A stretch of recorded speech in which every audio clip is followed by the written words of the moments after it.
The cold was a physical thing. It was not merely the absence of heat, but an active, malevolent presence that sank its teeth into the frozen mud of the town's single street and clawed at the ill-fitting planks of the buildings. It was a predator, and its preferred prey were the weak, the unprepared, and the forgotten.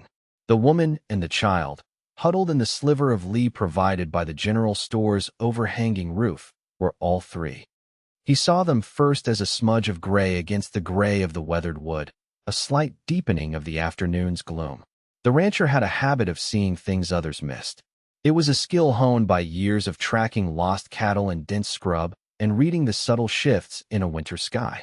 He saw the tremor in the woman's thin shoulders, not just from the cold, but from a deeper, more profound exhaustion.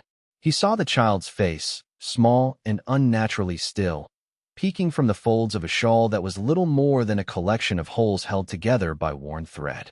They were dressed for a different season, a different life, and this place was bent on erasing them. He stood across the street for a long moment, his own breath pluming in the air like the ghost of a word he wished he had never spoken. The townspeople moved around the pair as if they were a rock in a stream, a brief and inconvenient obstacle to be navigated without a second glance. They were invisible. To be invisible in a place this small was a kind of death sentence. He knew about silence and emptiness. His ranch, nestled miles out in the wind-scoured plains, was a monument to it. The silence in his cabin had been growing for 5 years, becoming a ringing in his ears, a pressure behind his eyes. It was a silence that was becoming too loud to bear. The woman felt his gaze before she saw him. It was different from the fleeting, dismissive glances of the others. This was a heavy, assessing look, devoid of pity but full of a quiet, searching attention. When she finally lifted her head, her eyes met his across the frozen expanse. He was a solid, deliberate shape against the encroaching twilight. A man made of the same hard materials as the land itself, weathered leather, worn denim, and an unyielding stillness. He was not a man given to impulse, yet his feet were moving before his mind had fully consented, carrying him across the street with the slow, inexorable tread of a man who had made a decision. He stopped a few feet from them. He did not offer platitudes or comfort. The cold had scoured away all room for such things.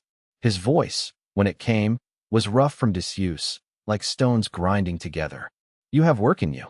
The question was so direct, so unexpected, that the woman flinched. She had been expecting a coin, or a crust of bread, or more likely, an order to move along. She clutched the child closer, a purely instinctual gesture of protection. "I do," she said, her own voice a thin, reedy thing against the wind's mournful song. "I need a cook. A housekeeper," he stated. It was not a question. It was a declaration of a fact, a laying out of terms. "The place is clean but empty. It needs a woman's hand." He paused, his gaze shifting to the darkening sky. "Storm's coming. A bad one. You can work for your keep. A roof and food. Nothing more is offered." It was a choice between a slow death in the street and a chance, however slim, in the company of this stark stranger. Hope was a currency she no longer possessed, but the instinct for survival was a stubborn, deep-rooted thing. For the child, she would accept anything. She gave a single, sharp nod, unable to force more words from her frozen throat. "My wagon is at the livery," he said, already turning away. "Be there in 10 minutes. He did not look back to see if they would follow. He knew they would. Their sheer absence of any other option was a chain that bound them to his offer. He walked away, a solitary figure moving against the grain of the world, leaving 2 smaller shadows to detach themselves from the wall and follow in his wake. The journey to the homestead was conducted in a silence broken only by the creak of the wagon wheels and the rising howl of the wind. The rancher had placed a rough wool blanket in the back for them, a gesture of impersonal care that felt as sharp and dangerous as the winter itself. The woman wrapped the child and herself in its scratchy embrace, watching the lights of the town shrink and then vanish, swallowed by the vast, indifferent darkness of the prairie. She was trading a familiar sort of desperation for one that was entirely unknown. She watched the man's broad back, the set of his shoulders unreadable. He was their savior and their captor, the architect of a fragile refuge that might prove to be just another kind of cage. He thought about the 2 ghosts riding in the back of his wagon. He had not intended to do this. His trip to town was for flour, salt, and coffee, the basic fuel required to continue his solitary existence. He had built his life around the avoidance of complication, of connection, of anything that might disturb the carefully managed emptiness he had cultivated since the fever took his wife and daughter. Yet, he had seen in the woman's eyes not just despair, but a flicker of defiance, a quiet core of strength that reminded him of someone he had worked hard to forget. He had acted not out of charity, but out of a sudden, inexplicable need to disrupt the suffocating silence of his own life. They were a necessity he had acquired, like a new axe handle or a bag of seed. That is what he told himself. The homestead appeared out of the swirling snow not as a welcoming light, but as a darker block of shadow against the night. It consisted of a sturdily built cabin, a large barn, and a series of corrals, all of it arranged with a brutal, functional simplicity. There were no concessions to comfort or beauty. It was the home of a man who did not live in it so much as occupy it. Inside, a single lantern cast long, dancing shadows. The cabin was one large room, impeccably clean but profoundly empty. A stone fireplace dominated one wall. A table and 2 chairs sat in the center, and a bed was tucked into a far corner. A ladder led to a sleeping loft. The air was cold and still, thick with the scent of wood smoke and solitude. He gestured toward the fireplace. "Get a fire going. Wood's in the box. I'll see to the horses." He left them there, and the woman moved with an urgency born of deep, cellular cold. Soon, a small fire was crackling, a fragile heartbeat in the chest of the silent house. The rancher returned, stamping the snow from his boots, and set about making a simple meal of salt pork and beans. He worked with an efficient economy of movement, never speaking. When the food was ready, he served it onto 2 tin plates and set them on the table. The woman and child ate with a ravenous, desperate hunger that was painful to watch. They devoured the food without tasting it, their bodies crying out for sustenance. He ate his own meal slowly, his detached curiosity a barrier between them. He was observing a natural phenomenon, like watching a starving coyote finally make a kill. He felt a distant, unwelcome stirring of something that was not quite pity, but a recognition of a shared condition. They were all survivors, just of different calamities. After the meal, he pointed to the ladder. "The loft is yours. There are blankets in the chest up there." He took their empty plates, washed them, and then sat by the fire, his back to them, effectively dismissing them. The message was clear. He had provided shelter and food as promised. The emotional landscape of the cabin, however, remained his territory alone. The woman guided the child to the ladder. The loft was small, tucked under the eaves, but it was dry and warmer than any place they had been in weeks. She found the chest and pulled out 2 heavy, clean-smelling wool blankets. As she tucked the child in, the little one whispered, "Is he a good man?" The woman had no answer. She could only say, "He is a warm man." And for now, that was more than enough. She lay down beside the child, listening to the storm rage outside and the profound, unmoving silence of the man sitting by the fire below. The next few days passed in a strange, silent rhythm. The storm locked them inside, a world of white fury pressing against the cabin walls. The rancher rose before dawn, tending to the livestock in the barn, his comings and goings marked by blasts of frigid air. Inside, the woman learned the contours of his solitude. She cleaned with a quiet thoroughness, organized the sparse pantry, and mended his worn work clothes. She did not ask permission. She simply did what needed to be done, transforming the space from a stark shelter into something that resembled a home. She was not a guest. She was earning her keep, making herself indispensable, weaving herself into the fabric of the place one silent, deliberate act at a time. He watched her from the corner of his eye.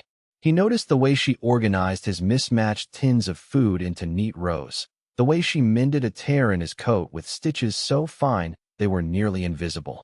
She was not idle. She did not wait to be told. She saw a need and filled it. There was a dignity in her labor that he found himself respecting. She was making a statement not with words, but with her hands. She would not be a burden. She would not be a sheltered pet. She was a partner in this harsh enterprise of survival, whether he had intended her to be or not.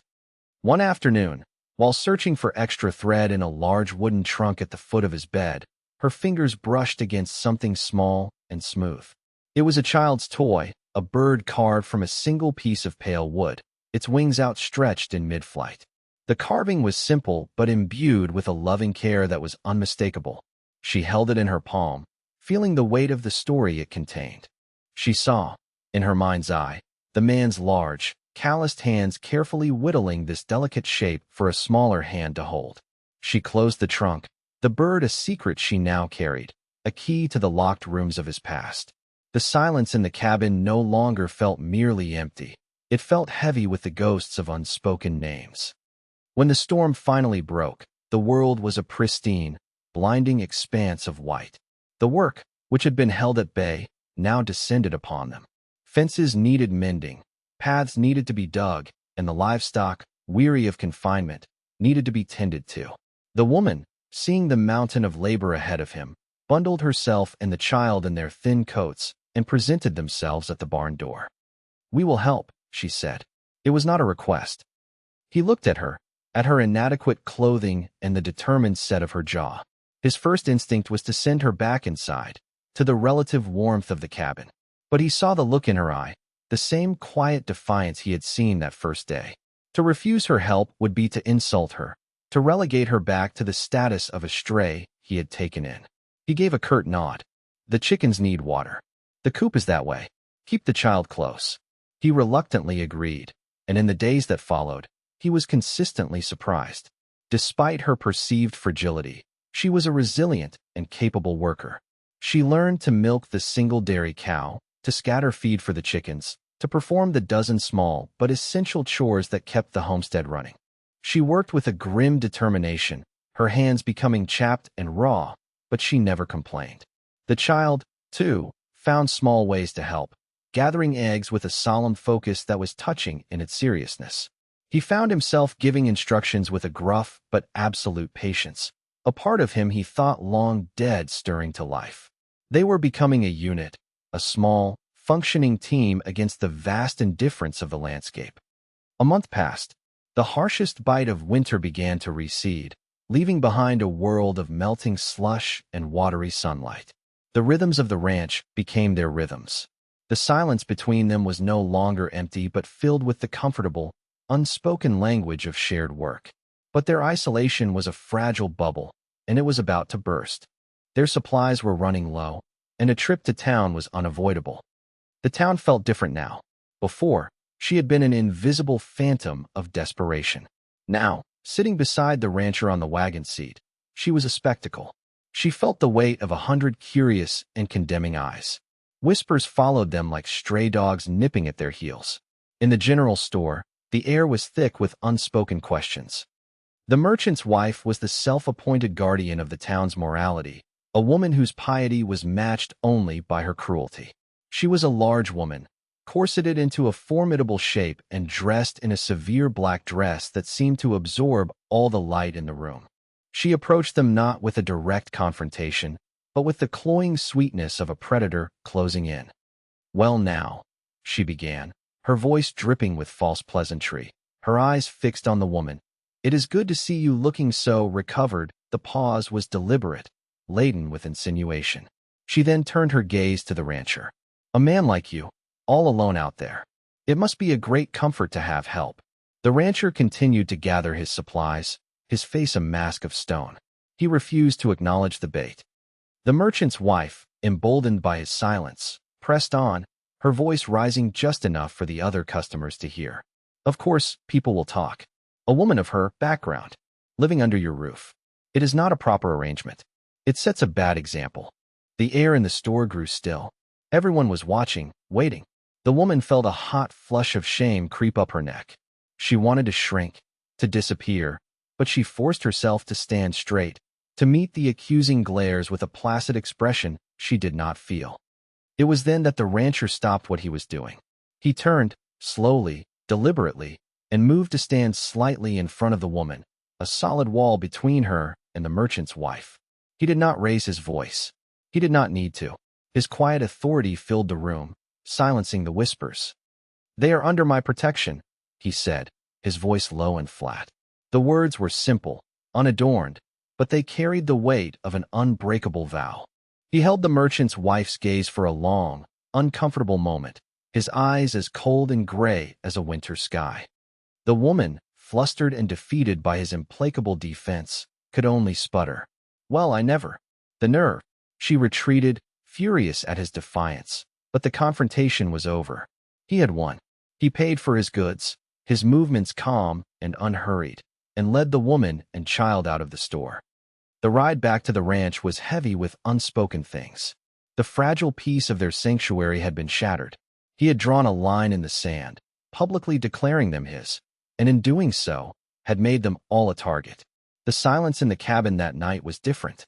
It was no longer the silence of solitude or of shared work. It was the tense, watchful silence of a fortress under siege. The incident in town became a catalyst. A week later, the annual church social took place, a mandatory gathering for the scattered community. The rancher, who had not attended any social function in 5 years, announced they were going. It was a statement. They would not hide. The social hall was a cacophony of forced cheerfulness and veiled judgment. The tables groaned under the weight of the community's offerings. There were towering, multi-layered cakes frosted with intricate swirls of colored sugar, glistening fruit tarts, and pies with elaborate, latticed crusts. The merchant's wife presided over the dessert table like a queen, her own 3-tiered spice cake the centerpiece of the display. The woman had brought a pie. It was the only thing she knew how to make from memory, a recipe her mother had taught her. An apple pie. She had used the last of the ranch's stored apples, peeling and slicing them with meticulous care. The crust was made with lard and flour, rolled thin and crimped with a fork. It was a plain, honest-looking thing, its golden brown surface unadorned save for a few simple slits to let the steam escape. When she placed it on the table, nestled amongst the ostentatious confections, she heard a distinct titter of laughter from a group of women standing near the merchant's wife. "How rustic," one of them whispered, loud enough to be heard. "Some people just have no sense of occasion," another added.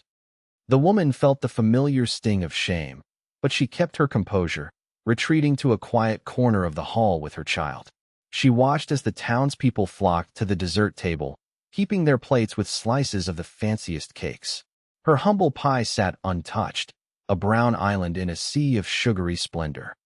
The rancher had been standing by the wall, observing the room with his usual quiet intensity.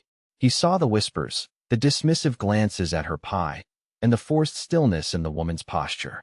He pushed himself off the wall and moved toward the dessert table.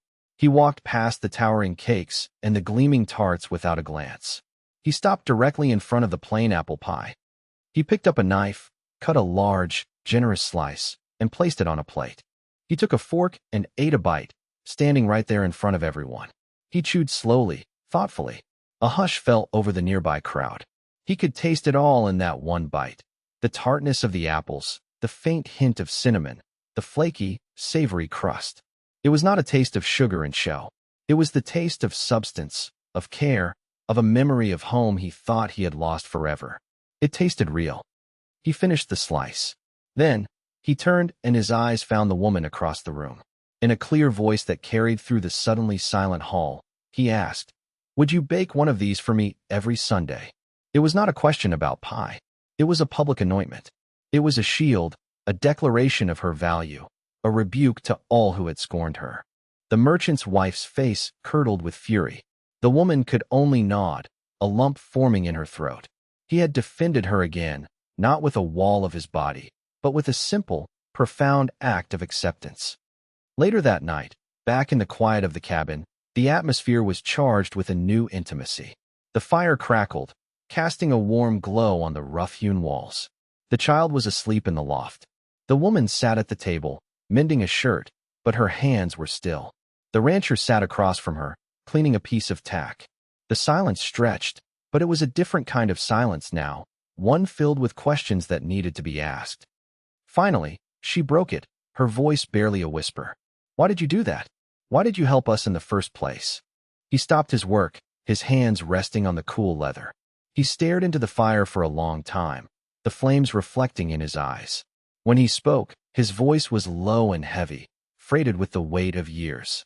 "This place, it wasn't always this quiet," he told her then. He spoke of a wife with a laugh like wind chimes and a daughter with hair the color of summer wheat.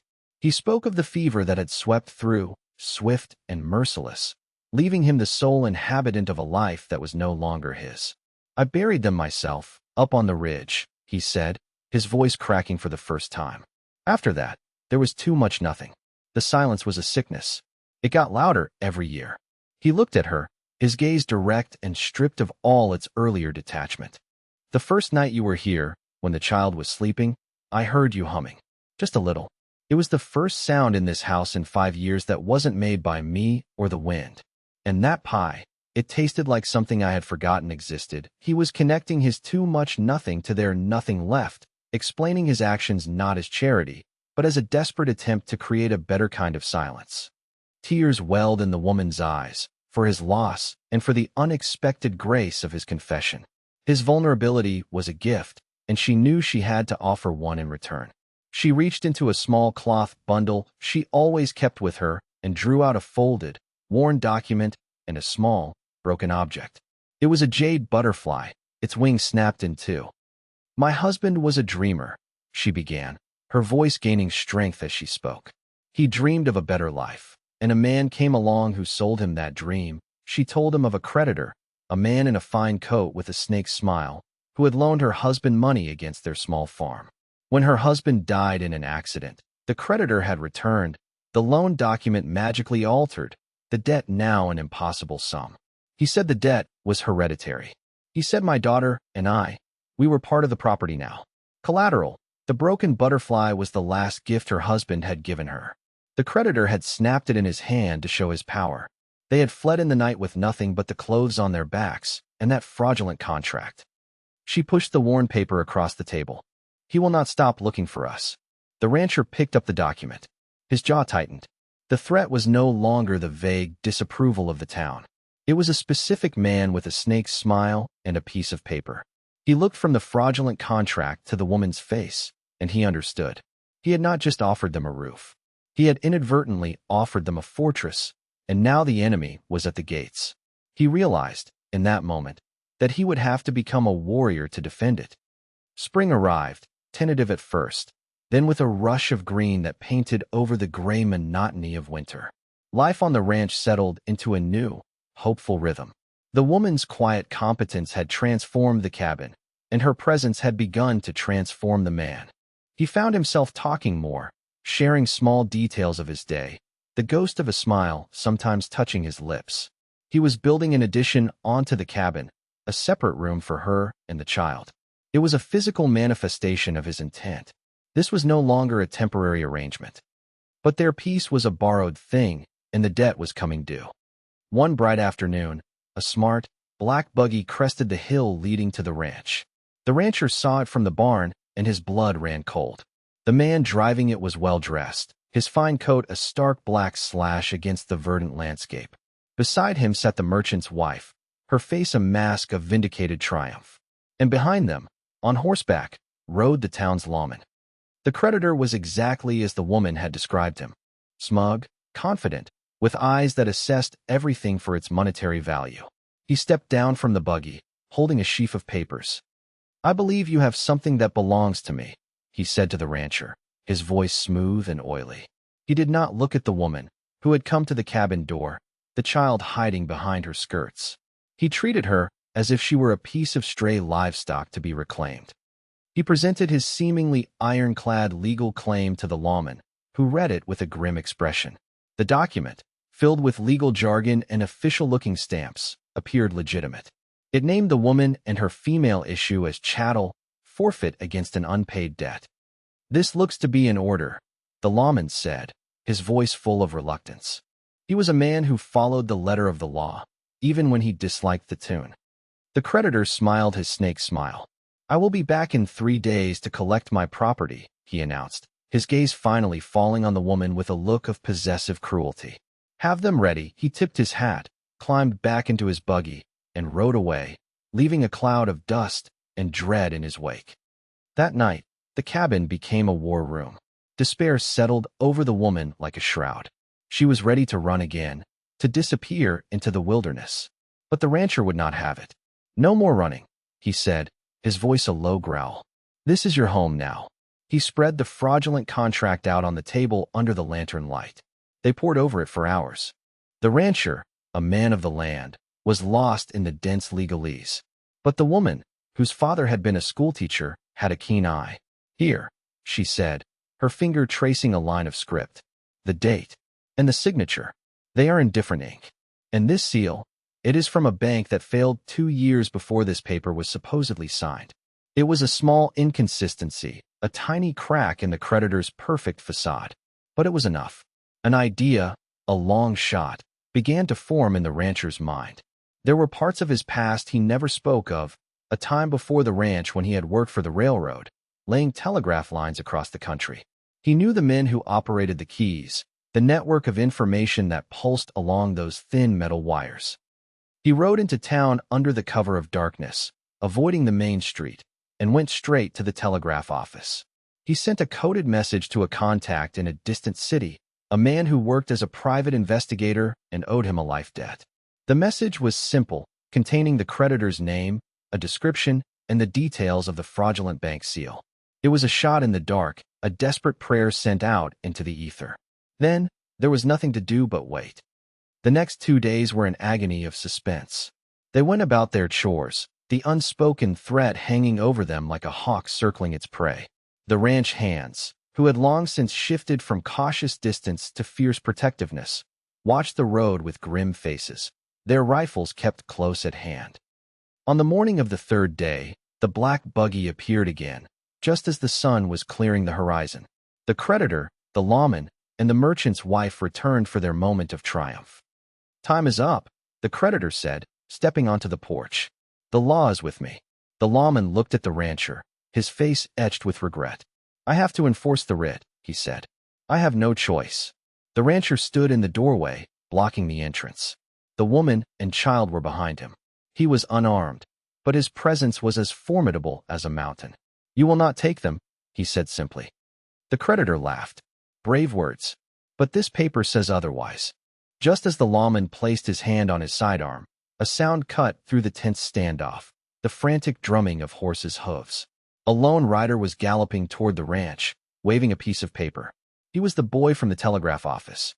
He slid his horse to a halt, gasping for breath, and handed the telegram to the rancher. The rancher unfolded the paper. His eyes scanned the coded dots and dashes of the reply. A slow, grim smile touched his lips. He handed the telegram to the lawman. The lawman read it. His eyes widened. He read it again, and his expression shifted from regret to cold, hard fury. He looked up at the creditor, who was beginning to look uneasy.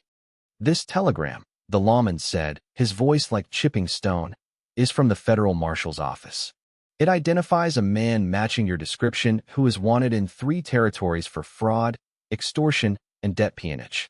It says he often uses forged contracts with the seal of the defunct Commonwealth Bank." He folded the paper and tucked it into his pocket. "It seems your writ is a forgery. And you, sir, are under arrest." The creditor's face went pale. His smug confidence evaporated, replaced by raw panic. He made a move to run, but the lawman was faster, his pistol drawn in a flash. The merchant's wife let out a horrified gasp, her moment of triumph turning to public humiliation. She scrambled back to the buggy and fled, unable to bear the disgrace. The lawman cuffed the sputtering, protesting creditor. As he led him away, he paused and looked at the rancher. He tipped his hat, a gesture of profound respect. "Looks like you had it handled," he said, and then he was gone. The threat was over. The silence that descended on the ranch was not one of fear or solitude, but of profound, triumphant relief. The woman stepped out onto the porch, the sunlight catching the tears on her cheeks. The rancher turned to her, and for the first time, she saw all the walls around his heart crumble. He reached out and gently took her hand. They were safe. They were home. The spring that followed was one of rebirth, not just for the land, but for the 3 souls who inhabited it. The ugly shadow of the past had been banished, and in its place, a future began to grow. The addition to the cabin was completed, its fresh-cut pine smelling of new beginnings.